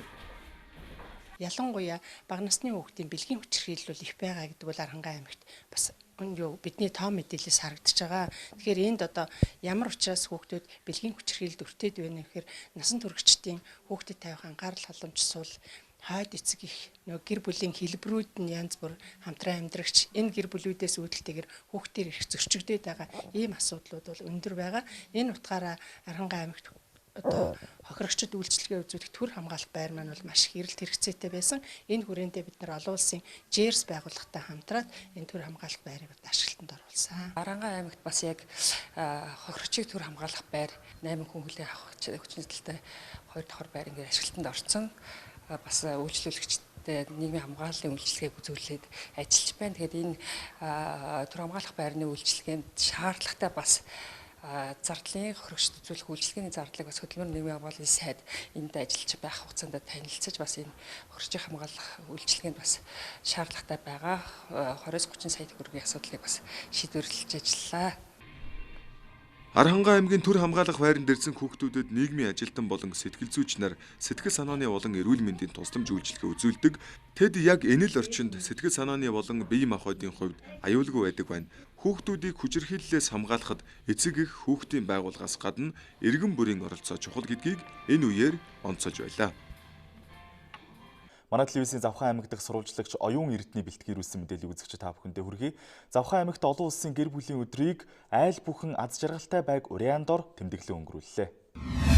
Цахуун аймаг олон улсын гэр бүлийн өдрийг оюунлаг захуунчууд төгжлийн хөтөлбөрийн хүрээнд айл бүхэнд жаргалтай байгууранд ор үр дүнтэй тэмдэглэл өнгөрүүлж байна. За захуунчуудынхаа оюунд хөрөнгө оруулалт хийх олон шинэлэг ажлыг санаачлан зохион байгуулж байгаагийн нэг нь Эрдэнэзуу хэдийн хамт ламб баасан сүрэнгөрж ухаархуй лекцийг иргэддээ хүргэж байгаамаа. За бид энэ талаарх мэдээллийг авахаар хамт ламб баасан сүрэнгаатай уулзаад байна. Тэгэхээр ухаархуй лекцийн одоо иргэдэд хүрэх гэсэн хамгийн гол ойлгуулах гэсэн ухааруулах гэсэн санаа нь юу байв? Мэдээж бид нар болвол тийм ээ тэр болгон хангалттай ажиглалтай байж чадахгүй бас хэтэрхий их сөрөг дадалтай байгаад байдаг. Тэгэхээр би хүмүүс хэлээд байгаа. Дандаа иргэдэр төвлөр тийм үү. Иргэд зүйлсийг илүү анхаарч сэтгэл чинь юу л чиглэн түүнтэйгээ адилхан болдог болохоор сэтгэлийн дандаа санаа зовслон тийм муу хайлуу тийм ээ сөрөглөө дандаа болохгүй бүтгүүлүү чиглүүлэх тусам тэр хэрээрэн чи тийм ээ стрессчж бухимдаж өөртөө тийм ээ муу энергийг бүртээ татчихэдэг. Тийм болохоор энэ дадлаан солиод бид нар болж байгаа зүйлсийг анзаарч, эерэг зүйлсийг анзаарч тийм ээ, сайн цагаан зүйлсийг анзаарч, талархлын өрөөсөө илгээж ингэж явуулж хүн дотроос гэрэлтэж ажиглалтай болно гэж ингэж боддог. Тийм болохоор гол нь тийм ээ, эергийг зөндөө сонгож байгаарай гэж уриалсан. Тэгээ би бол 6 лекц хэлээ сая 6 лекц хэлсэн. Тэгээ янз янзын төвшний янз янзны одоо хүмүүс зориулж хийсэн байгаа. Хүний хөгжүүлсэн нутаг орон хөгждөг Цахуун аймаг хүнийхээ хөгжилд анхаарсан, хүнийхээ хөгжилд чиглэсэн олон ажлуудыг санаачлан одоо зохион байгуулж байна. Энэ талаар таас ямар бодолтой байна вэ? Тийм би зүгээр маш олон зүйлсүүдийг бас олон аймагууд руу явж байсан л да. Тэгэхээр Цахуун аймагаас хэд хэдэн зүйлс надад маш сайн таалагддаг. Илүү хүнлүүгэн чиглэсэн, илүү оюун луугаан чиглэсэн тийм ээ. Энэ тархийг өөрчлөх юм бол дагаад бүхсэл өөрчлөгддөг гэдэг энэ одоо буддийн шишний үзэл сонголттой нэлээд төстэй тийм ийм ураа тавиад ингэж байгаа нь бас сайхан хаалгаж байна. Бас нэг нөгөө нэг зүйл нь болохоор Цахуун аймагт ямар нэгэн тийм уурхай байхгүйгээр тийм ээ тийм одоо онгон дагч нараа хадгалах тийм зорилго тавиад ингэж ажиллаж байгаа гэдгийг би сонсоод дотроо болох баярлж байна. Дараагийн мэдээллийг Дундгов аймгаас ирүүллээ. Монгол Улсын засгийн газрын тогтоолоор жил бүрийн 5-10 дугаар сард дархлаажуулалтын 10 хоногийг тэмдэглэн өнгөрүүлдэг уламжлалтай. За энэ жилийн дархлаажуулалтын 10 хоногоор ямар ажлууд хийгдэж байгаа тухай дараах сурвалжлагаар үзэгчид та бүхэнд үзүүлэх болно. Хүн амын дунд халдвар төвчнөөс урьдчилан сэргийлэх, заавал хийх товлолын дархлаажуулалтын хамрагдалтыг нэмэгдүүлэх, шинэ халдвар төвчнөөс урьдчилан сэргийлэх, тархалтыг бууруулах зорилгоор жил бүрийн 5-10 дугаар сард үндэсний хэмжээнд дархлаажуулалтын 10 хоногийг тодорхой зорилт тавин зохион байгуулдаг. Энэ жилийн дархлаажуулалтын 10 хоногоор Улаанбурхан өвчнөд цэцэг тавийн өрөөндор 10-аас 18 насны хүүхдүүдийг Улаанбурхан, улаануудын эсрэг нэмэлт дархлаажуулалтанд хамруулна. Энэ маань болохоор ямар үзэлтэй энэ насны хүүхдүүд маань сонгогдож хийж байгаа вэ гэхээр үндэсний хэмжээнд бол 2016 онд дархал тогтцын тус судалгаа гэж бол хийгдсэн байгаа. Нийт одоо 6 сартаас эхлээд 35 хүртэлх насны хүн амын дунд хийгдсэн. Тэгэхээр энэ хүн амын дунд хамгийн одоо дархлал тогтоц одоо бусад одоо төвшний насны хүмүүсээс арай доогуур байгаа нь бол энэ 10-аас 18 насны хүүхдүүд байсан учраас энэ хүн амын бүлэг бол нэгдүгээр сонгогдож байгаа. Одоо сумдаа байгаа хүүхдгээд сумынхаа эрүүл мэндийн төв дээр очиж бол энэ нэмэлт дархлаажуулалтанд хамрагдана. Энэхүү 10 хоногийн ажлын хүрээнд Дундгов аймгийн сумдын болон аймгийн төвийн өрхийн эрүүл мэндийн төвийн статистик судалгаанд үндэслэн 10-аас 18 насны хүүхэд бүрт хурц ажиллах мэдээлэл өгөх зорилгоор эмч сувлагч нарт сургалт зохион байгууллаа. Ингэснээр ерөнхий боловсролын сургуулийн сурагчдад төр байрын хэлбэрээр сургууль дээр нь вакцинжуулалтыг хийх бол хөдөө мал дээр байдаг зорилттой насны хүүхдүүдэд явуулын хэлбэрээр хурц ажиллах юм байна. Төв аймгийн Улаангом хотноо Монгол улсад 1925 оноос гүйлгэнд ашиглаж байсан зоос болон мөнгөн дэвсгэртүүдийн үзэгслэн дэлгэгдэж нээлттэй хийлээ. За нээлтийн үйл ажиллагаанаас манай сурвалжлагч Саран Чимэг дараах мэдээллийг бэлтгэн ирүүллээ. Үзэгсэлэнд 1925-аас 2017 онуудад ашиглагдаж байсан 51 төрлийн 120 гаруй мөнгөн дэвсгэртүүд 67 төрлийн 250 гаруй зоосон мөнгө дэлгэгдсэн олонний анхаарлыг татж байлаа.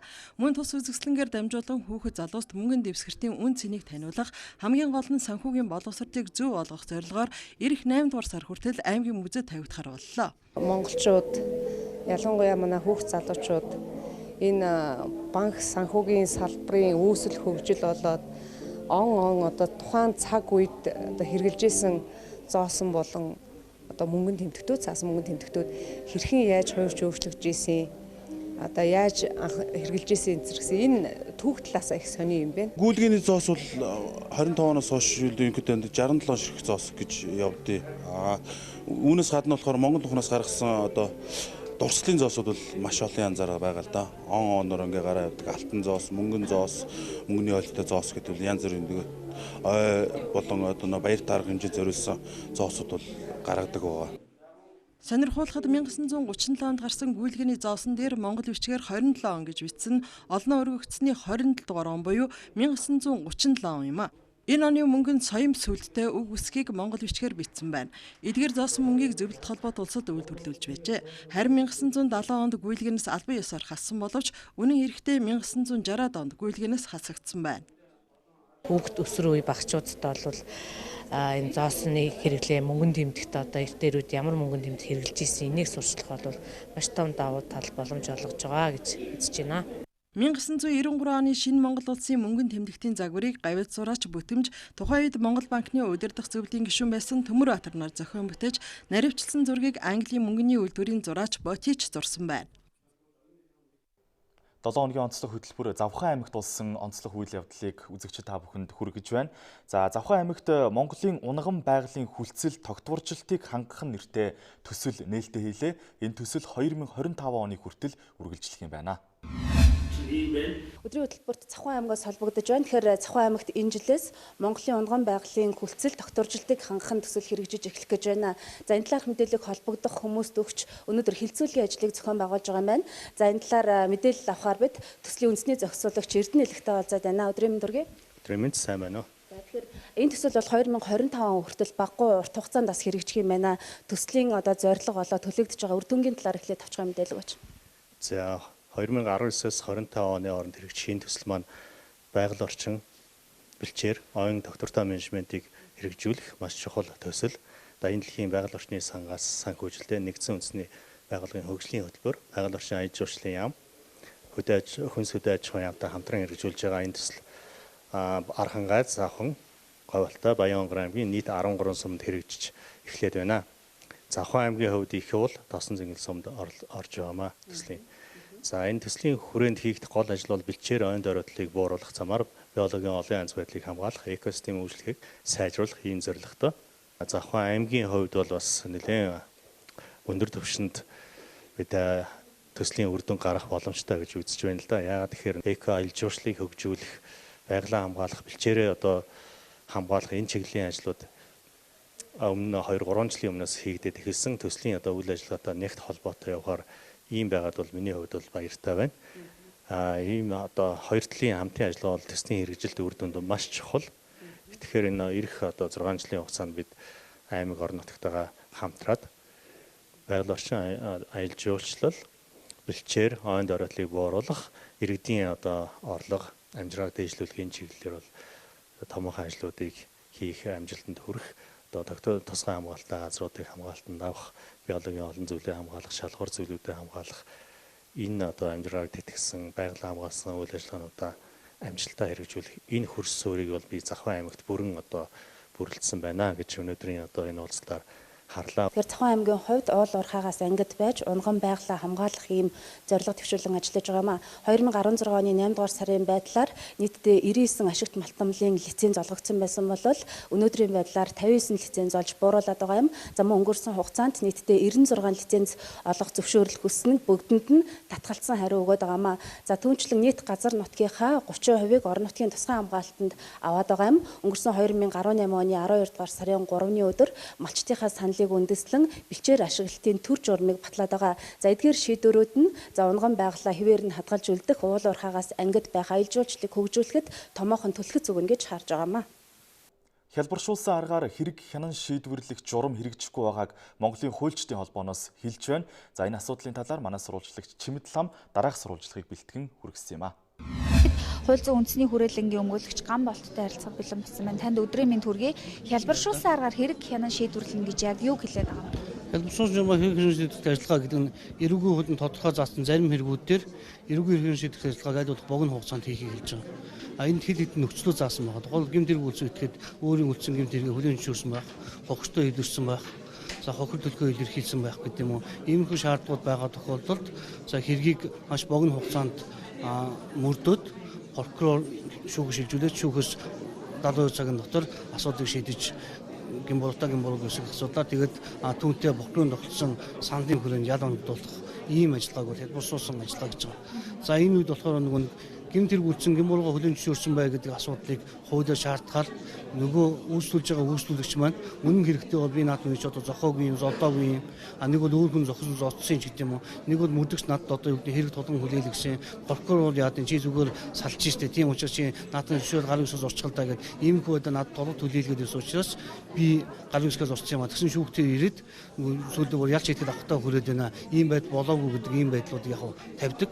Энэ асуудлыг бид шүүх хурдан дээр тавьснаар хэрэг хялбарсуулсан гэдэг процессээс болоод ердийн жамаа дахин шийдвэрлэхээр нөгөө нэг цаг хугацаа хөрөнгө мөнгө хэмсэн ажил маань дахиад ихнээсээ яг үгээр хийгдэх ийм үр дүнг бол аль хэлдэлдээ авчирж байгаа. Тийм учраас энийг бол эрүүгийн материалын болон процессын аль хэл хуулийн талаас нь зөв болохгүй бол бас олон хүндрэлтэй байдлыг эргэж бий болгох болчиход байна.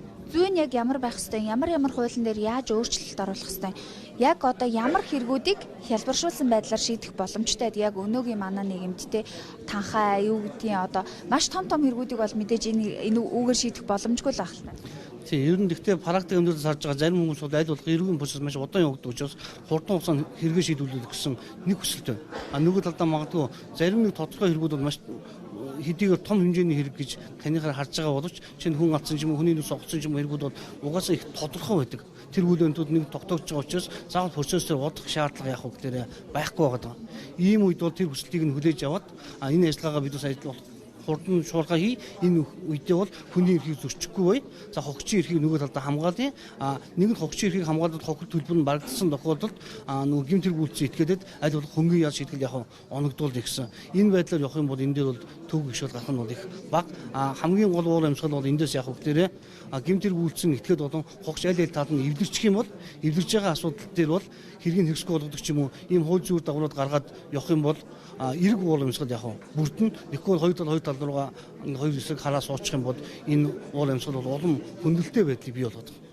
Тэгэхээр хялбаршуулсан аргаар хэрэгээ шийдвэрлэх нь хохирогч болоод одоо гэмт этгээдэд ямар одоо эрэг гэж хэлж болох юм болоо нөлөөлөлтөө байдаг юм бэ? Дээрээс нь хууль зүйн байгууллагууд болоод улс орны одоо удаан хугацаанд явахаар мэдээж эдийн засагт ч юм уу тухайн одоо мөрдөн байцаагт ч юм уу ажлын ачаал нэмэгдээд явах бахтай. Тэгэхээр эрэг үзүүлэлтүүд нь юу байх юм бэ? Хялбаршуулсан аргаар хэрэгээ. Хялбаршуулсан журмаа хэрэг хэмжүүлж байгаа гол асуудал нь нэгдүгээр хогчийн эрхийг хамгаалах гэж байгаа. Хогчтой идэвхсэн байхын шаардлагатай учраас хогчийн хохир төлбөр барагдана. За барагдуулж одоогоо багтуулахаар ямар нэгэн байдлаар баталгаагаар илэрхийлнэ. Хоёрдугаар гэмт хэрэг үйлчлэлд гэн буруутай байдлаа хүлээн зөвшөөрөөд хогчтой эвдэрснийх нь тулд түүнд бол эрүүгийн ажиллагааг хөнгөрүүлэх юм уу, ядаж чөлөөлөх юм уу, ийм байдлаар үр дагавар бий болно. Улс орны хувьд болохоор эдийн засгийн хувьд хэрэг бүтэх мөрдөн байсаар прокурорын ачааллыг бол багасгаж байгаа.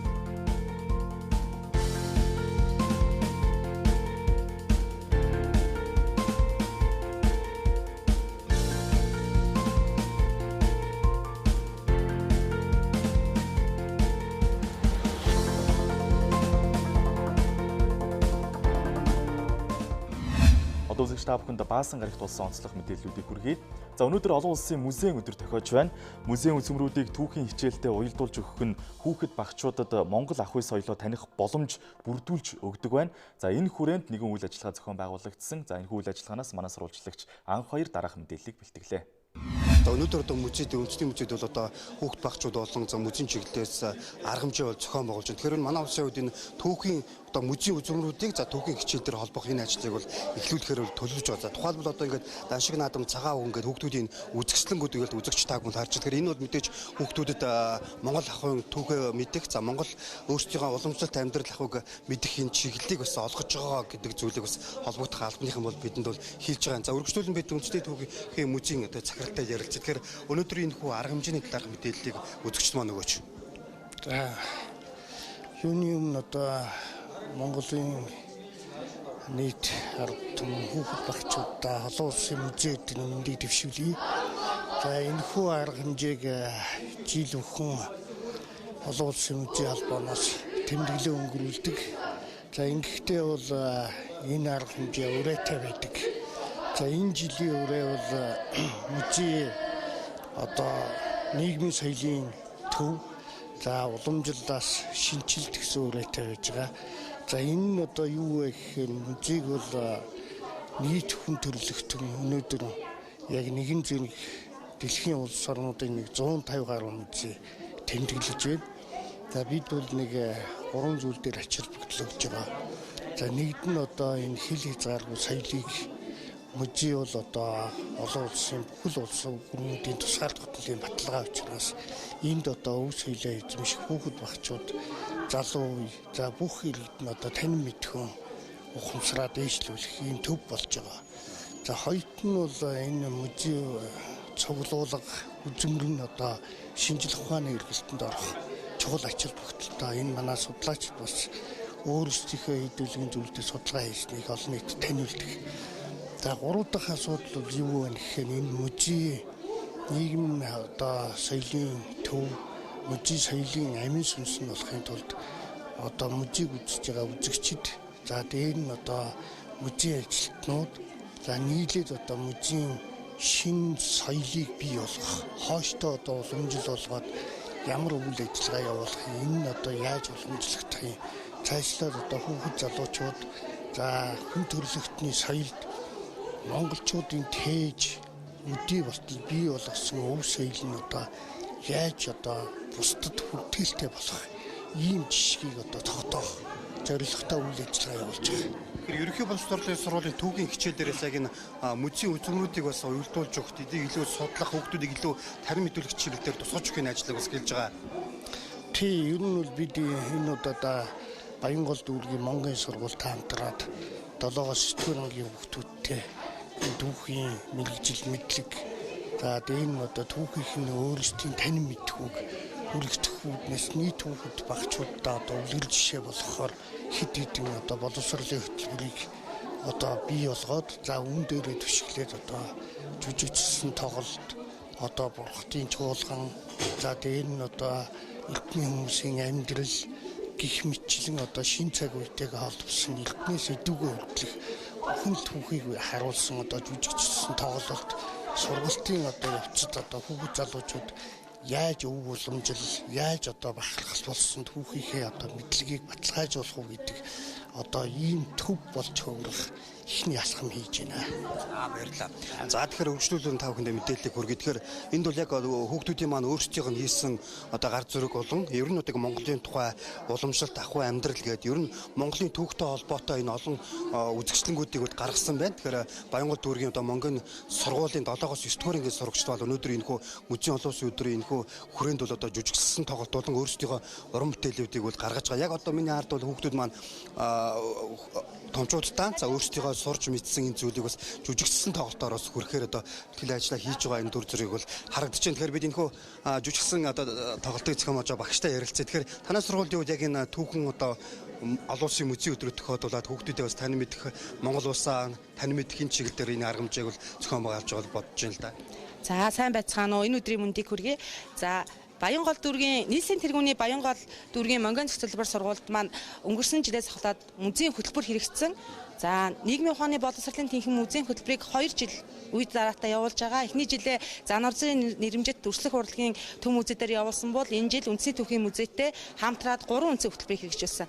За монголчуудын уламжлалт тоглоом наадхаа гэдгийг 7 дугаар ангид мөн 7 дугаар ангид эзэнт гүрэн 8 9 дугаар ангид болохоор бүгд найрамд Монгол улсын Баатар хорлоогийн Чойболсонгийн намтар гэсэн сэдвээр 3 зангилаа асуудлаар 3 үндэсний хөтөлбөр хэрэгжүүлсэн байгаа. За тэгэхээр түүхийн хичээлийг зөвхөн анги кабинетэд бус музей гэдэг бол өөрөө түүхийн бүтэн өөрөө хэрэглэгдэхүүн байж байгаа.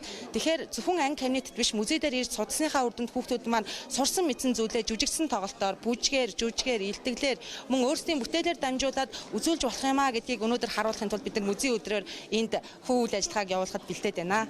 Хүүхдүүдийн хувьд яг энэ музейн хөтөлбөрийг сургууль дээр хэрэгжүүлснээр ямар үр дүн ер нь гарч байна? Хүүхдүүд гарч байгаа үр дүн гэхээр ерөөсө хүүхдүүд маань аливаа зүйл бүтээлж хандж байна. Одоо эдгээр тавьсан бүтээлүүд маань дандаа сурагчдын маань хичээлийнхаа агуулгаар хийсэн бүтээлүүд байж байгаа.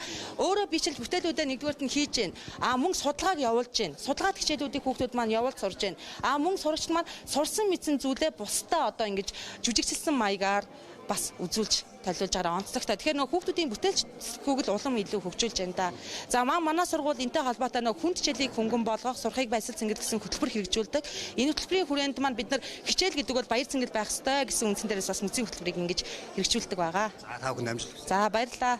За тэгэхээр яг энэ мэтчил ингээд ерөнхий боловч сурлын сургуулийн сурагчдын хувьд бол энэ түүхийн хичээлийг яг энэ тухайн музей дугаа энд үзмрүүд болон баримтчгүүд дээр тулгуурлан мэдлэгийг илүү тэлэх, за Монгол улсын талаар илүү мэдлэгтэй болох түүхэн төр уламжлалгаас хадгалж үлдэх, хойч үедээс хадгалж үлдэх нэгийг нь томоохон хэсэг гэж хэлж байгаа. За тухайлбал яг миний наад хадгалж байгаа бол Монгол одоо тоглоом наадгаа бол байна. Тэгэхээр алган мөлгийн өргөч гэдэг юм яг нөгөө үндэсний өөрсдийнхөө нөгөө багаас нөхдүүдийг хэрхэн одоо Монголын ахуйтайгаа танилцж Монгол ахын уламжлалыг хэрхэн өөртөө хадгалж үлдэхгүй энэ чиглэлийн одоо энэ тоглоомууд тоглож байна. За сайн байцгаана нөхдүүдээ. Сайн байна уу. За энэ түүхийн хичээлээр ингээд энэ музейн хөтөлбөрийн хүрээнд олон одоо зүйлийг мэдэж авч байгаа. Ахын дөрөв өдөр хэр зэрэг одоо энэ Монголын талаарх үг түүхийн талаар мэдээллийг олж авбаа. Энийг бол ингээд дээр үе түүх ингээд алан мэлхийн замыг мэдэж авсан. Тэгээ яаж тоглодог болон тооны ухаанд их сайн суралцсан байгаа. Өөр ямар зүйл? Өөр 5 мах мэдээ сайн мэдчихсэн. Агаар, ус, шороо, мод, гал, төмөр гэдэг тиймэрхүү зүйл. Ахын дөрөв өдөр нь яг энэ түүхийн хичээлтэй холбоотойгоор энэ Монгол ахуй зан заншилтай холбоотой өөрсдийнхөө соёлын талаар хэр зэрэг мэдээлэлтэй болов? Яг энэ 8 дугаар ангиудын дунд үндэсний нэг өв соёлоо дээдлийн хүнд хичээлийг хөнгөн болгоё гэсэн зүйлийнхаа ач тусаар бас үндэсний түүхийн мэдлэг түүхийн дээр үеийн хүмүүсийн тоглож байсан наадгаа гэх мэт зүйлсийг сурж авах жоо хурдан сурж байгаа нэлээ. Улсын 3 дугаар төв эмнэлэгт ангиографийн оншилгоо эмчилгээний шинэ аппаратыг хүлээлгэн өглөө. Нээлтийн үйл ажиллагаанаас манай сурвалжлагч Агима дараах мэдээллийг бэлтгэн ирүүллээ. Бид улсын 3 дугаар төв эмнэлгээс холбогдож байна. За яг одоо тус эмнэлэг зүрх судасны доторх оншилгоо эмчилгээний зорилттой хамгийн орчин үеийн өндөр хүчин чадалтай ангиографийн аппаратыг одоо суйрлуулна одоо хүлээлгэн өгч байгаа юм аа. Тэгэхээр энэ аппараттай болсноор ямар ач холбогдол бий болж байна? Ер нь бол улсын 3 дугаар төв эмнэлэг бол нэг аппарат ангиографийн аппарат ажиллаж байсан. За ингээ хоёр дахь аппарат бол ажилласнаар бол ерөнхийдөө бол иргэдийн нөгөө тусламж үйлчилгээ үзүүлэх шаардлагатай иргэдийн хүлээгдэл чирэгдэл бүгд хойч дараад багасах юм одоо тий үйл ажиллагаа бас зохицуулж ажиллаж байгаа. Ер нь улсын хэмжээнд бол улсын 3 дугаар төв эмнэлэг бол зүрх мэдрэлийн лавлаа тусламж үзүүлж байгаа. Тэгэхээр мэдрэлийн чиглэлд бол судсан дотоорх ангиографийн тусламж үйлчилгээг бол 100% үзүүлж байгаа. Зүрх судасны одоо бүх чиглэл шигдээсийн тусламж үйлчилгээ, хэм алдагдлын тусламж үйлчилгээ гэдэг ийм тусламж үйлчилгээнд дээр бол 90 гаруй одоо хувийн ач чадлыг хүлээж ажиллаж байгаа эмнэлэг байгаа. Тэгэхээр бол 18-аас 19 оны улсын төсвийн одоо хөрөнгө оруулалтаар 3 дугаар эмнэлэгт бол хамгийн сүүлийн үеийн өндөр хүчин чадалтай зүрх мэдрэл болоод бусад одоо дотор эрхтэн тулгуур эрхтний чиглэлийн одоо тий онцлог шинжилгээ судсан дотор хийх юм боломжтой аппарат бол суйрлагдсан. За улсаас бол ерөөхдөө бол энэ аппарат дээр бол 2 тэрбум орчим төгрөгийн одоо хөрөнгө оруулалт. Дээр нь бол одоо нэмэлт одоо эрүүл мэндийн яам, эрүүл мэндийн сайдын багцын одоо тий багцаас бол нэмэлт одоо санхүүжилт гаргаж засвар тогтчлтыг бас хийж гүйцэтгэсэн байж байгаа. Энэ аппаратаар бас цусгүй мэс засал хийнэ гэж та түрүү ярьжсэн. Юу гэ? Цусгүй мэс засал.